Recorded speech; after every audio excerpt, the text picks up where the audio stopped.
আপনারা জানেন আজকে আমার এখানে কোনো পূর্ব নির্ধারিত কর্মসূচি ছিল না। আমি গতকাল ঠিক করি এখানে আরামবাগে আসব, পরশু রাতে, কালকে সকালে আমি জানিয়েছি। আমি আজকে হরিণঘাটা থেকে সভা শেষ করে যখন ধনেখালি যাচ্ছিলাম তখন হঠাৎ খবর পেলাম এখানে আমাদের নির্বাচিত সাংসদ, একজন তপশিলি জনপ্রতিনিধি মিতালি বাগের উপর যেভাবে সিপিএম হাড়মাদরা চড়াও হয়েছে, তাকে বাঁশ দিয়ে তার গাড়ির কাঁচ থেঁতলে ভেঙে দিয়েছে, তার শরীরের বিভিন্ন জায়গায় কাঁচের টুকরো ঢুকে বিভিন্নভাবে হাতে পায়ে কোমরে চোট লেগেছে।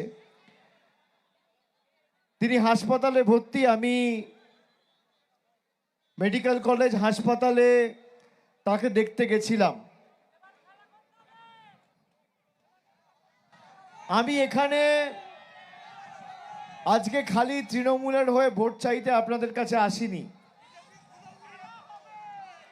আমি খালি আরামবাগবাসীকে অনুরোধ করব, 29 তারিখ আপনারা যখন ভোটটা দেবেন, 21 সালে যে 11 সালে যে স্বাধীনতা আরামবাগবাসী পেয়েছিল, সে কথাটা মনে রেখে আগামী 29 তারিখ ভোট দেবেন। 2001, 2004, 2006, 2008 পঞ্চায়েতেও কিভাবে সিপিএম হাড়মাদরা আপনাদের পরাধীন করে রেখেছিল আপনারা জানেন। আমার এখনো মনে আছে 2008 সালে যখন রাজ্যে পালা বদলের হাওয়া তৈরি হয়েছিল, তখন এই আরামবাগে 3টে আসন সংখ্যা 36 জেলা পরিষদ, 37 জেলা পরিষদ, 38 জেলা পরিষদ। 36 নম্বর আসনে ভোট পড়েছিল 44,000, সিপিএম পেয়েছিল 40,000। 37 নম্বর জেলা পরিষদ আসনে ভোট পড়েছিল 49,000, ভোট পড়েছিল 55,000, সিপিএম পেয়েছিল 49,000। 38 নম্বর জেলা পরিষদ আসনে ভোট পড়েছিল 43,000 আর সিপিএম পেয়েছিল 40,000। আজকে সেই সিপিএম এর হাড়মাতগুলো জামা পাল্টে, জার্সি পাল্টে, কাস্তে হাতুড়ি তারা ছেড়ে দিয়ে পদ্ম ফুলের আশ্রয়ে রয়েছে। সিপিএম এর হাড়মাত বিজেপির জল্লাদ হয়েছে। যারা আজকে মিতালির উপর চড়াও হয়েছে, আক্রমণ করেছে, আমি মিতালিকে জিজ্ঞেস করলাম তাদেরকে চেনো? বললো, দাদা আমি বুঝতে পারিনি, সেভাবে মনে পড়ছে না। ওর অবস্থা এমনিও খারাপ, ও এতই দুর্বল হয়ে গেছে। কিন্তু আমার নজর সবার উপর রয়েছে। যারা ভাবছে মিতালির উপর কারা চড়াও হয়েছে আমরা জানি না,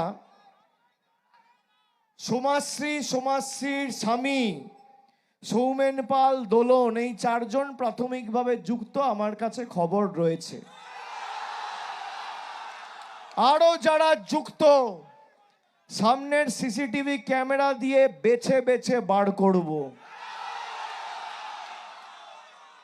একটা এসসি মহিলা, তপশিলি মহিলা, তার গায়ে যারা হাত দিয়েছে, 4 তারিখে তৃণমূল আরামবাগ জিতুক বা হারুক।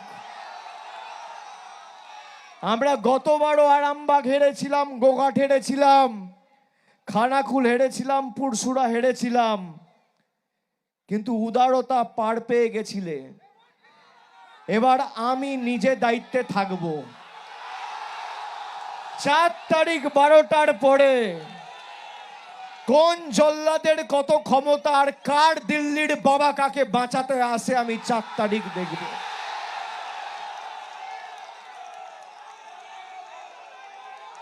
যারা সিপিএম এর অনুন্নয়ন, কালো সন্ত্রাসের দিনগুলো আরামবাগের মাটিতে ফিরিয়ে আনতে চায়।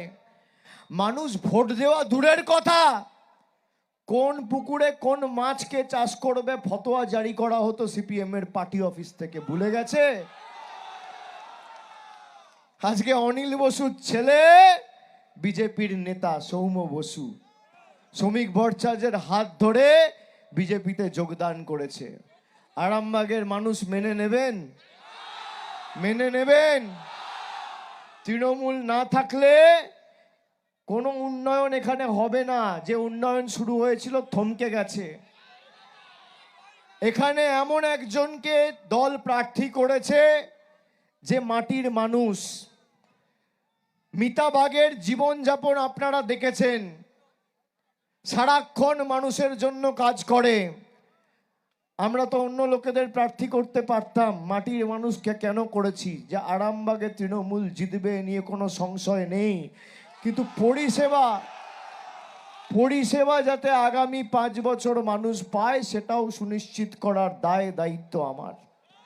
আর আমার কথা যারা সমাজ মাধ্যমে শুনছেন, আমি অনুরোধ করে যাব, মাথা উঁচু করে ভয়কে জয় করতে হবে। যদি কেউ ভয় পায় তাকে 5 বছর সেই সিপিএম এর হাড়মাদরা ভয় দেখাবে। আর আজকে 27, কালকে 28, পরশু 29, দুদিন। 28 আর 29 যদি ভয়কে জয় করেন তাহলে 5 বছর আরামবাগে শান্তি বিরাজ করবে। যে ভয় পায় তাকেই ভয় দেখানো হয়। আমি দায়িত্ব নিয়ে আপনাদের বলে যাচ্ছি, যারা আজকে এই আক্রমণের সাথে যুক্ত আছে তাদের জীবনে আগামী দিন খুব কঠিন হতে চলেছে। আমি সতর্ক করে গেলাম। আমি খালি আরামবাগবাসীকে বলবো, ভোটটা এমন ভাবে দেবেন 4 তারিখের পর যেন বিজেপির পতাকা ধরার লোক এই আরামবাগে না থাকে। আমাদের উপর যারা অত্যাচার করেছে, আমাদের বাংলাদেশি বলেছে, বাংলার অর্থ টাকা প্রাপ্য আটকে রেখেছে, এই অনিল বসুর ছেলে আজকে বিজেপিতে গিয়ে যাদের ঘরের ভিতরে লজ্জায় মুখ ঢেকে 20 বছর বসে থাকা উচিত, তারা আজকে বিজেপি করছে। কি অবস্থা, কি অবস্থা! মানুষ যাদের প্রত্যাখ্যান করেছে তারা আজকে পদ্ম ফুলের ছত্রছায়ায় গিয়ে কাস্তে চালাচ্ছে। ভুলে গেলে হবে? সিপিএম এর অত্যাচার ভুলে গেলে হবে? নতুন বোতলে পুরনো মদ, বোতলটা নতুন, মদটা পুরনো। আমি আপনাদের কথা দিয়ে যাচ্ছি, আরামবাগের গোঘাটের যারা আমার কথা শুনছেন, খানাকুল, পুরসুরা, এই 4টে বিধানসভা তৃণমূলকে জেতান, আরামবাগকে আলাদা জেলা তৃণমূল সরকার করবে। 4টে বিধানসভা থেকে এই তৃণমূলকে জেতান। আপনাদের দীর্ঘদিনের দাবি মান্যতা দিয়ে 5 বছরের মধ্যেই প্রতিশ্রুতি পূরণ তৃণমূল করবে। গোঘাটের যারা শুনছেন তাদেরকে কথা দিলাম, খানাকুলের যারা শুনছেন তাদেরকে কথা দিলাম, আরামবাগে তো আমি রয়েছি, আর পুরসুরার যারা শুনছেন তাদেরকেও কথা দিলাম, 4টে আসনে তৃণমূলকে জেতান। আরামবাগে শান্তি প্রতিষ্ঠা করার দায়িত্ব আমাদের। আর বাড়তি লোকসভায় তো আপনারা মিতালিকে জিতিয়েছেন, এবার মিতাদিকে জেতাতে হবে। আরামবাগের সার্বিক উন্নয়নের দায়িত্ব আমি আমার কাঁধে তুলে নিয়ে যাচ্ছি। এই যে মেডিকেল কলেজ 550 কোটি টাকা খরচ করে মমতা ব্যানার্জি সরকার করেছে প্রফুল্ল সেনের নামে, প্রাক্তন মুখ্যমন্ত্রী। এদের খুঁজে পাওয়া গেছিল যখন আরামবাগে ছিল। লক্ষ্মীর ভান্ডার মমতা ব্যানার্জি দিচ্ছে, বিনামূল্যে রেশন মমতা ব্যানার্জি দিচ্ছে। আমাদের যুবসাথী মামাটি মানুষের সরকার দিচ্ছে, কৃষক বন্ধু দিচ্ছে, খাদ্যসাথী দিচ্ছে, কন্যাশ্রী দিচ্ছে, রূপশ্রী দিচ্ছে। বিজেপি বলছে মোদিজি নাকি গ্যারেন্টি দেবে। আরে 12 বছর কেন্দ্রে নরেন্দ্র মোদীর সরকার ক্ষমতায়। আমার চ্যালেঞ্জ রইল, যদি 12 পয়সার কাজের হিসেব আরামবাগের জন্য দিতে পারে, আমি রাজনীতি ছেড়ে দেবো, রাজনীতি করব না। আর আমরা এই আরামবাগ থেকে 80,000-এর উপর মহিলাকে লক্ষ্মীর ভান্ডার দিয়েছি।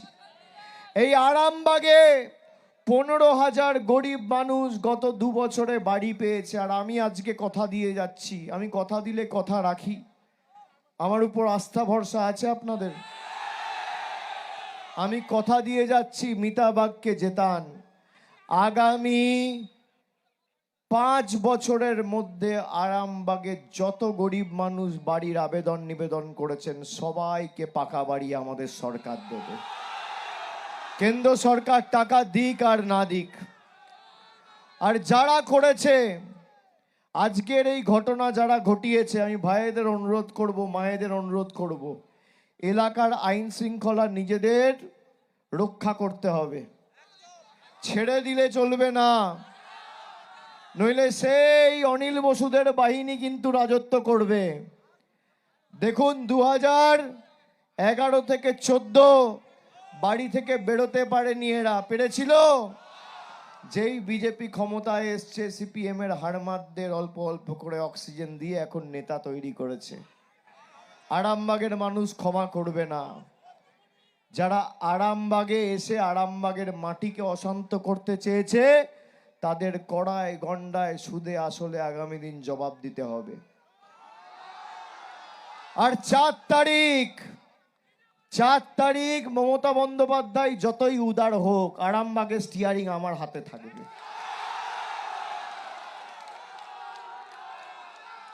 ডিজে তো বাজবেই, এমন জোরে বাজবে কান ঝালাফালা করে দেবো।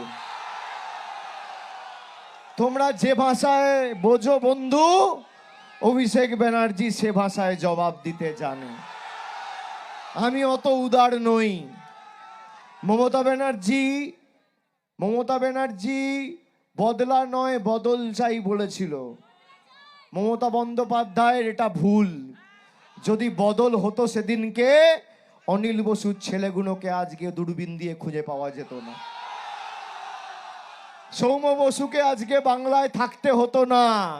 যে অত্যাচার আরামবাগবাসীর উপর হয়েছে, 2011 সালের 13ই মে সুদে আসলে জবাব দিয়ে দেওয়া যেত। কিন্তু আমাদের উদারতা, 4 তারিখ জবাব হবে। খেলা যখন আজকে ওরা শুরু করেছে, মিতালির উপর আক্রমণ করে, ফিনিশিংটা আমি করব, শেষটা আমি করব 4 তারিখ, কথা দিয়ে গেল। আপনারা সকলে ভালো থাকুন, সুস্থ থাকুন। আর 4টে বিধানসভায় তৃণমূল যদি জেতে, আমি আবার দায়িত্ব নিয়ে বলছি, আরামবাগকে তৃণমূল কংগ্রেস আলাদা জেলা করবে, আমি কথা দিয়ে গেলাম। সকলে ভালো থাকবেন, সুস্থ থাকবেন। জয় হিন্দ, বন্দে মাতরম, জয় বাংলা। Love you two.